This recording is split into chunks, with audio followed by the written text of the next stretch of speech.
Alright y'all, welcome back to the channel and to some more buckshot testing. And today we've got another combo that we've not tried, but it's one that several of you guys suggested that you wanted to see. And it's definitely a pretty interesting combination, so I'm excited to see what it can do, because I think we should see some pretty decent results. We've done quite a bit of testing with these shells previously, with some decent showings. So can this choke setup give us a really good pattern today? I definitely think it's a possibility. We're just gonna have to try it and see what happens. But as for the ammo we've got here today, I brought out some of the Winchester Defender buckshot shells. They are a 12 gauge, 2 3/4 inch, 9 pellet load, a double-aught buck, moving about 1145 feet per second. And technically speaking, these are a obviously defensive load, and they are a reduced recoil load as well, being only 1145 feet per second. But from our testing, they've done decently well as far as patterns go, or at least plenty good enough to hunt with. So I'm excited to see what they can do through today's choke combination, because maybe these, even though they're labeled as Defender, they might be a really good hunting shell as well. But as for that setup we've got to run them through today, I brought out the Remington 1187 here with this choke once again. This is the Kicks Buck Kicker full choke, and to the best of my measurements, it comes out to be right at a 693 constriction, so right in your typical full choke type of range. And it has shown us some really nice looking patterns with some double-aught bucks so far. So what can it do with a kind of defensive labeled type of shell? Can it give us a hunting pattern, since this is kind of a hunting style choke? I definitely think it's going to be pretty interesting to see what we can get out of it. But as for the test today, everything is set up the same as usual. I've got the big sheet of paper down there at 40 yards. I also have the chronograph so we can get our velocity out of the shell, as well as a few templates we can lay up over our target to kind of get a better reference point as to how it would have done in some more real life type of scenarios. So let's head over here and take this shot and just see what we can get out of these Winchester Defender double-aught buck shells through a hunting choke in this Kicks Buck Kicker. Can we get a good hunting pattern? I don't know. Let's head over here and see what we can get.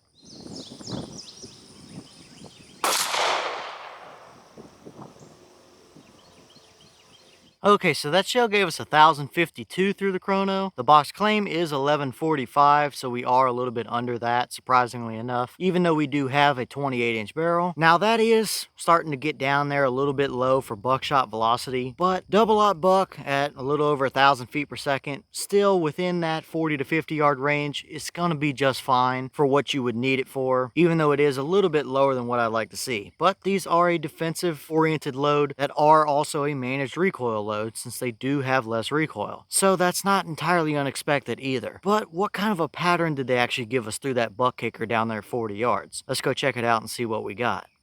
All right, well, now we're down here at our 40-yard paper, and this is what we got. And I gotta say, I think that might be the tightest 40-yard buckshot pattern we've ever seen on the channel so far. That looks really, really, really impressive, I gotta say. Everything is right there at our point of aim, and I did measure it, and it came out to be 10 1/4 inches at 40 yards. So definitely a very, very nice pattern, that's for sure. Now, of course, we can get very nitpicky here and say, oh, that's not perfectly even. We have a little bit of voids throughout it and stuff like that. But 9 pellets of double-aught buck within a 10-inch spread at 40 yards, that's going to do on whatever you would ever need it for, that's for sure. If these had another, say, 200 feet per second behind them, that would be a heck of a load right there for hunting purposes, that's for sure. And still, even though they are a little bit lower in the velocity range, I think you're still going to be just fine within 50 yards. Definitely within 40 yards, I'd say, that's for sure. You would absolutely run out of energy before you would run out of pattern with this type of performance here, that's for sure. So definitely looking super, super impressive here, but let's throw a couple templates up to see what it would look like in some real life scenarios.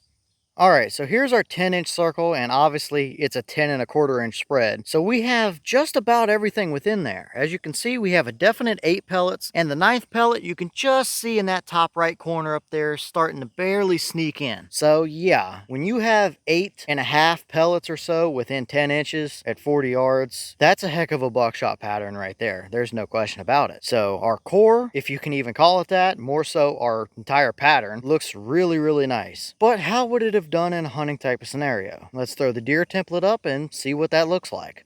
Okay, here's our deer template, and yeah, I think it's pretty much what we all expected to see after looking at that 10-inch circle. We obviously have all 9 pellets within the vital area on that deer, and he's not going very far, that's for sure. That really makes me wish that these had just, 150 or 200 more feet per second behind them. If they were up at 1250 range, that would be one heck of a hunting load right there. But like I just mentioned, I think within 40 to 50 yards, that is still absolutely a dead deer all day long, even at the little bit lower velocity. So nothing short of impressive there, that's for sure. And now that I'm standing here thinking about it, I think this would be a very good hunting load for those states or for those areas where it's buckshot only or shotgun only type of scenarios, where you might have a youth hunter or a new hunter who might not like the slightly elevated recoil that a typical buckshot shell would give you. This is definitely lighter in the recoil department, and with a pattern like that, for those newer hunters, you're going to be keeping them inside of 50 yards anyway, so I think that would be perfect for that type of scenario. Regardless, I don't think we can argue with that kind of a pattern, but let's throw the hog template up and see what it looks like for those of you down south that hunt hogs, because this might be a pattern that you would really like to use for those as well.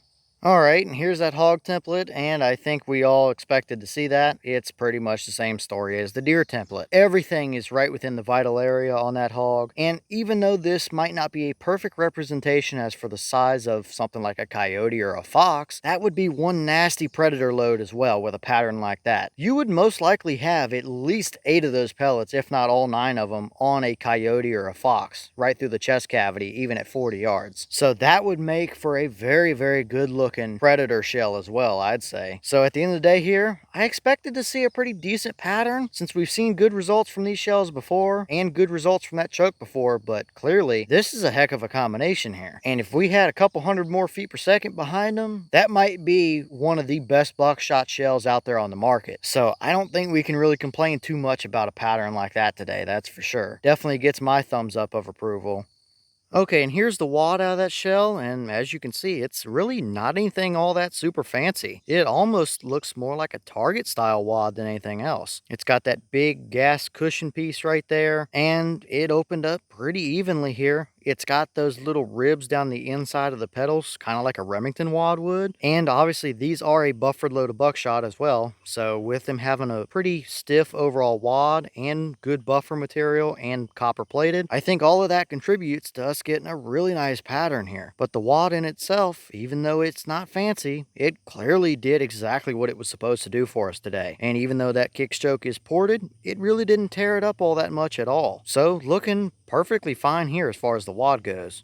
Alright y'all, well, what did you think about that performance right there? That's definitely one heck of a pattern. I don't think any of us can argue with that kind of performance at 40 yards all day long. Now, like I've already said several times, if that shell had 150 or 200 more feet per second of velocity behind it, that might be one of, if not the best hunting shells out there. So let me ask y'all this, does Winchester make that exact same shell, exact same loading, whatever the case is? Does Winchester make a shell that's loaded exactly the same as that might have another 100 or 200 feet per second behind it? If so, let me know, because I definitely want to pick some up and test them to see how they do as compared to this, because that might really be a good hunting shell that's kind of flying under the radar a little bit. But let me know your thoughts about it down in the comments. Is that what you were expecting to see, or were you a little bit surprised one way or the other? Have you tested any of these Winchester Defender shells, whether it be in a defensive style scenario or a hunting style scenario like this? And would you hunt with that shell at that velocity given that kind of a pattern? Let me know all that down below. But at the end of the day here, I think that pattern kind of speaks for itself. There ain't a whole lot more I can say that I haven't already said, because that is probably the best pattern we've gotten out of a buckshot shell on the channel so far. So definitely very impressive looking there, there's no question about it. But with that being said, I've got some more testing to get done for you guys, so I'm going to get back to it. As always, we have the channel Instagram as well as the mailbox where you can send stuff if you'd like to. All that information will be in the description if you're interested in it, but I'm going to get back to it, so I'll see y'all in the next one.